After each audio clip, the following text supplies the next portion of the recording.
Dan hal yang paling penting tentang Natal, itu bukan Kristus Yesus datang ke dunia sebetulnya, meskipun itu penting. Tapi mengapa dia datang ke dunia? Mengapa ada Natal, saudara? Coba saudara bayangkan, pikirkan sebentar. Kalau Yesus hanya lahir, dia tidak mati bagi dosa kita, Anda dan saya tidak akan diselamatkan. Kalau Yesus hanya menjadi teladan sempurna bagi Anda dan saya, kita tidak akan diselamatkan, saudara.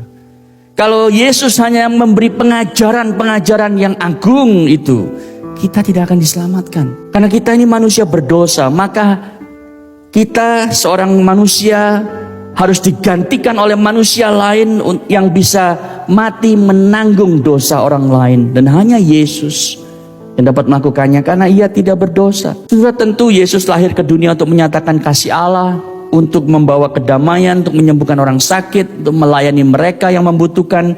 Tapi semua itu secondary, bukan tujuan utama ia lahir. Kenapa saudara? Karena dia bisa menyatakan kasih Allah, menyembuhkan orang sakit tanpa ia harus lahir sebagai bayi. Ia bisa saja mendadak muncul di depan orang lalu menyembuhkan orang sakit, mengusir setan dan seterusnya.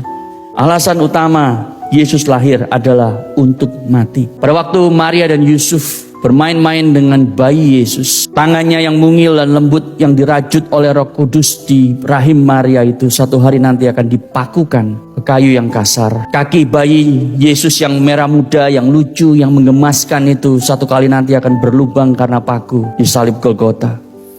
Kepala dan rambutnya yang mungkin sering dibelai oleh Maria, satu kali nanti akan ditekan dengan duri yang berbentuk mahkota. Sisi perutnya yang begitu tender, yang mungkin sering dikelitikin oleh Yusuf, satu kali nanti akan dihujam dan robek karena tombak. Saudara, Yesus lahir untuk mati. Bukan sebuah tragedi, tetapi itu sebuah bagian dari rencana Allah untuk menyelamatkan manusia. Sehingga melalui kematian Yesus, kematian yang adalah musuh besar manusia itu sendiri menemui ajalnya.